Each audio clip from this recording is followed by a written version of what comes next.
Kan kembali diskusi kita Pak Suminto ini sebelum kita membahas seperti apa prospeknya di sepanjang tahun 2023 tadi yang menarik adalah Anda mengatakan bahwa sebetulnya untuk skema industri perkapalan ini agak sulit begitu, agak susah begitu untuk mendapatkan pendanaan dari perbankan sehingga akhirnya mungkin harus modal sendiri dulu dan ini juga terlihat ya dari debt to equity ratio-nya juga sangat kecil di sekitar 15%. Nah, Anda sendiri bisa menjelaskan seperti apa kondisi ini akhirnya berdampak baik bagi fundamental perusahaan atau cash flow perusahaan? Oke, kita mungkin lihat ini dari sisi makro dulu, about the shipping company punya bisnis.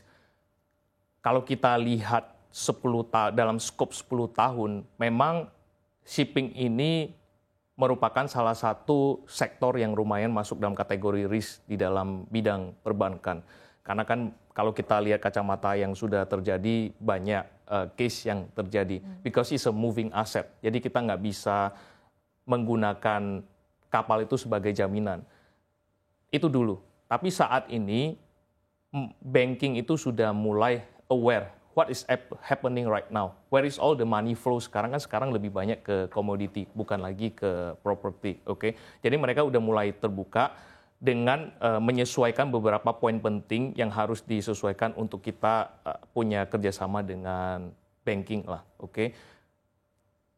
Based on that, from our company history, karena dengan keterbatasan itu kita harus mencoba untuk bertahan self-financing. So it's a cash flow business. Jadi dari revenue yang ada, kita slowly accommodate untuk prepare another vessel. Ketika kapal itu sudah selesai, sudah bisa create revenue, then we go to prepare another vessel. Nah, hal ini bisa tertuang dari fundamental company kami, which is our liability is very low dengan compared to our equity and our assets.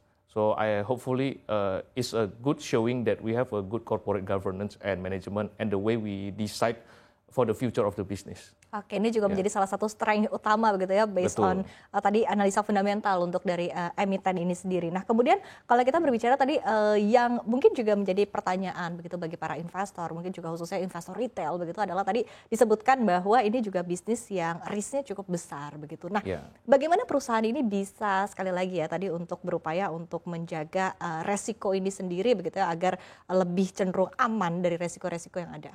Oke. Bisnis kapal ini adalah faktor paling besar adalah we do business against the nature atau alam. Jadi ada faktor-faktor seperti alam, kondisi air yang harus kita benar-benar perhatikan dan tidak bisa kita anggap remeh dalam menjalankan atau mengambil keputusan secara operasional. Dalam bisnis shipping ini sangat penting dibutuhkan namanya insurance.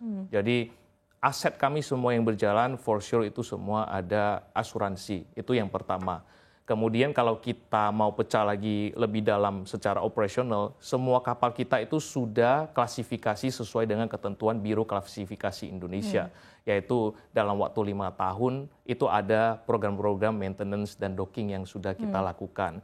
Namun tetap kan ada faktor X. Nah, bagaimana sih kita mengakomodir faktor X ini? Tim kami sudah cukup pengalaman, oke?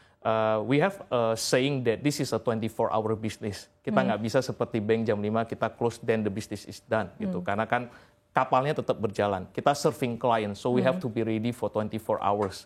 Dan kita harus ready ngambil keputusan-keputusan yang kadang bisa di luar dari kontrak. Nah, that's why our company CBRA itu punya saying we have a value, competence, beneficial, responsive, and empathy. This empathy is very important karena kadang klien-klien kami akan menghadapi satu kondisi di mana itu di luar dari kontrak. Disitulah kita harus bernegosiasi secara empathy. Masalahnya sebenarnya ini apa sih? Then we make the solution for the both of our benefit. Itulah menjadi dasar kenapa saat ini CBRA memiliki klien-klien besar yang mempercayai kami sebagai pengelolanya. Padahal kan orang lain mungkin juga punya kapal. Ya, so we have to put another added value service for them. Oke, tadi ya seperti apa servisnya juga bisa jadi top notch juga begitu bagi para klien ke depannya. Nah, kemudian yang menarik juga kalau kita lihat mungkin yang menjadi pertanyaan juga adalah prospeknya ke depannya. Karena kalau kita berbicara terkait dengan di sepanjang tahun 2022 begitu ya, dengan adanya komoditi super cycle, dengan adanya komoditi booming, ini kan juga diuntungkan berbagai pihak termasuk adalah industri perkapalan. Tapi mulai muncul pertanyaan seperti apa di tahun 2023 ini dengan adanya ancaman resesi dunia, permintaan global juga yang semakin turun. Nah, strategi apa yang dilakukan oleh perusahaan Anda terkait dengan hal ini? Oke, kita tetap memegang teguh bahwasanya Indonesia itu adalah sebagai poros negara maritim, which is negara yang terpisah oleh pulau-pulau dan mereka akan selalu membutuhkan kapal sebagai fondasi untuk kegiatan ekonomi. Untuk mengakomodir tersebut, kita sekarang sudah mulai melihat potensi-potensi alat transportasi di luar dari komoditi itu ke jenis komoditas lainnya. Karena sektornya itu bisa ke gas, ke chemical, ke oil, dan beberapa hal lainnya seperti material. Nah, ini kita sedang menganalisa dan kita memprepare agar ketika komoditi boom ini ada sedikit fluktuatif, nah how do we accommodate, itu yang sekarang kita lagi siapkan. Oke, baik. Nah, tadi selain dengan hal itu, begitu strategi apa sih yang akan dilakukan oleh perusahaan ataupun juga ekspansi pengembangan apa yang akan dilakukan oleh perusahaan di sepanjang tahun 2023 ini? Oke. Looking back at the company, yang shipping company ini, kita sedang membesarkan armada kita. Dan armada ini kita akan coba untuk tidak spesifik kepada satu komoditas, mungkin bersifatnya batu bara atau nikel.